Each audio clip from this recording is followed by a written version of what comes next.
Welcome. In this video, the event, Daedalian Hymn of Azur Lane will be summarized. Throughout the video, there will be spoilers for the story of Azur Lane. If you don't want to be spoiled, please go and play the game. In the Taranto conference hall of the Sardana Empire, Libeccio encourages the anxious Mistral to deliver her report after the other faction representatives depart. Nicoloso de Recco jokingly praises her while eating, earning a reprimand from Libeccio. Vittorio Veneto arrives and reassures them that Friedrich of Iron Blood, though intimidating, is a respected stateswoman trusted by Bismarck. When Mistral worries about Friedrich touring Sardana freely, Veneto calmly suggests she is just studying the Senate and their systems. Before the report begins, Littorio interrupts with urgent news and asks everyone to remain in the hall until she returns. Littorio soon explains that the Senate has ordered them to locate a fleet that disappeared in the Aegean Sea while transporting valuable artwork. The convoy, escorted by Vincenzo Gioberti, lost contact before dawn, and Littorio suggests siren involvement given the sudden disappearance. Veneto theorizes the fleet may have been trapped inside a mirror sea and proposes deploying both a rescue convoy and a combat force. Littorio eagerly volunteers to lead the vanguard while Veneto prepares to sortie as well, determined to ensure the operation has no weaknesses. Together, they vow to destroy the sirens, recover the lost art, and restore peace to the Mediterranean. At Taranto port, Veneto oversees final preparations as Aquila tests her aircraft under calm skies. Aquila eagerly launches plane after plane, delighting in their flight, while Veneto quietly reflects on Sardina's struggles with carrier and aircraft deployment, progress that only became possible with Iron Blood assistance. Though Aquila works diligently, Veneto notes her occasional absent-mindedness and the challenges Sardina face even after equipping her with planes. After recalling the aircraft, Veneto orders departure, but Libeccio and Mistral suddenly report that contact with Littorio's fleet has been lost. Aquila immediately volunteers to deploy reconnaissance planes as the group departs to investigate the disappearance near Crete. Approaching the Aegean Sea, the fleet learns Littorio recently fought a siren and evacuated nearby ships before advancing. Veneto hopes to warn the Senate about increased siren activity while using the recovery of Sardina's artwork to strengthen negotiations. Aquila searches the coordinates but cannot locate Littorio's fleet, and even loses several reconnaissance planes, suggesting severe interference. Mistral compares their readings with earlier intelligence and confirms the presence of a mirror sea isolating the area.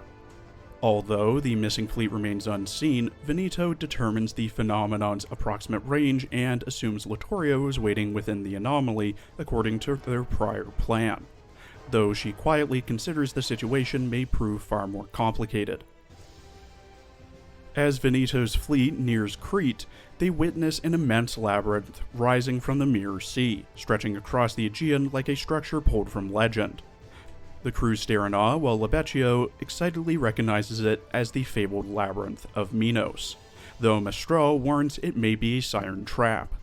Aquila attempts aerial reconnaissance but discovers an invisible barrier stopping her aircraft, while haze inside the passages obscures visibility. Despite uncertainty about the sirens' intentions, Veneto concludes the only way to rescue Littorio and Gioberti is to enter the structure. Torricelli soon appears and leads them to the labyrinth's entrance, where the missing fleet is waiting. There they find Littorio hosting an elaborate tea party aboard a mass-produced battleship, claiming she arranged it while awaiting reinforcements. Veneto reluctantly accepts a brief rest before continuing the operation, while Aquila and Mistral gather aerial intelligence nearby. Torricelli reports that hidden generators likely power the labyrinth and that its walls resist both torpedoes and battleship fire, suggesting its functions like a massive shield. Duca degli Abruzzi warns that if the structure truly imitates the legendary labyrinth of Crete, something dangerous may be within. With reconnaissance from Aquila, field intel from Torricelli, and navigation from Nicoloso de Recco, the Sardina fleet prepares to venture into the maze. Inside the labyrinth, the Sardina fleet advances through towering passages large enough for ships, yet oppressive in their closeness. Aquila wonders if the structure reflects influence from stolen artwork, though Veneto doubts the Sirens would suddenly adopt artistic designs when their focus always has been on improving combat units. Their conversation turns to the origin of the Siren's name, which oddly mirrors regional mythology despite no one knowing where it came from. Nicoloso theorizes that the name may reference how Mirror Seas lured fleet, much like the legendary Sirens lured sailors. While Nicoloso navigates and Aquila scouts ahead with aircraft, the fleet soon encounters Siren ships painted in colors resembling Sardina's own. The fleet destroys the imitation forces, which also deploy pawn versions of Royal Navy ships such as Illustrious and Warspite, though their tactics prove clumsy and unconvincing. Veneto orders coordinated attacks, using Torricelli to draw attention while Aquila's aircraft strike from above, and the enemy is quickly eliminated. Moments later, the labyrinth itself suddenly shifts, rearranging its walls and rendering Nicoloso's carefully drawn map useless. Despite the confusion, Torricelli notes that the exit path and their position remain stable, suggesting the labyrinth is concealing something deeper rather than trapping them outright. With Aquila continuing aerial reconnaissance, the Sardina fleet presses forward through the ever-changing maze. While navigating these shifting passages, the Sardina fleet struggles to determine whether they are truly advancing or simply circling through identical corridors.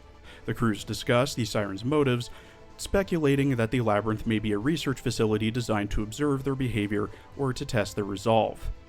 Veneto and Littorio briefly reflect on recent political discussions involving other factions and the mysterious technology connected to Siren research. Meanwhile, repeated waves of Siren pawns, sometimes disguised as Royal Navy ships, continue to appear, only to be swiftly defeated. Each victory is followed by the labyrinth rearranging itself, forcing the fleet to rely on Aquila's aerial scouting and Nicoloso's navigation to continue forward. As the battles and shifting corridors continue, Torricelli begins to suspect the labyrinth is deliberately drawing them deeper, much like the mythical Siren song that lures sailors to danger. Veneto reflects on the possibility that the fleet has mistaken simple forward movement for genuine progress towards rescuing Gioberte and recovering the artwork.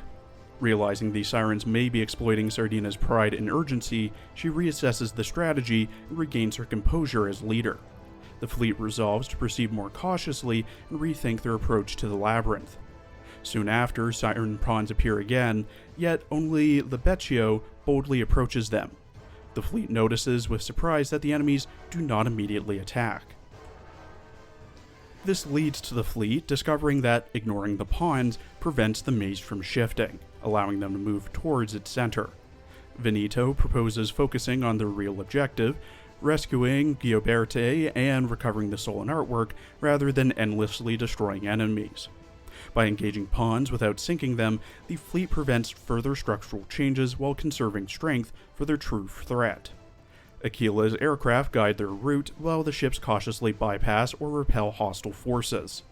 After adapting their tactics, they finally locate the missing transport ships near the labyrinth's center. At the heart of the maze, the fleet confronts the Siren known as Tester, whose electromagnetic weapon disrupts their systems and obscures Aquila's aircraft with heavy haze. Littorio holds the enemy line, while Veneto devises a coordinated bombardment, directing the fleet to fire at high elevation to guide Aquila's bombers towards the target. The overwhelming attack forces Tester to retreat, causing the Mirror Sea and the massive labyrinth to collapse and freeing the trapped convoy. Gioberte and the artwork are recovered safely, and even Stremleni of the Northern Parliament assists in battle. Although the operation ends successful and the fleet celebrates, Veneto quietly reflects that the encounter may not have been a complete victory. Thank you for watching. Please follow my Twitter and Blue Sky for updates, and please check out my other Arknights and Uma Musume videos as well.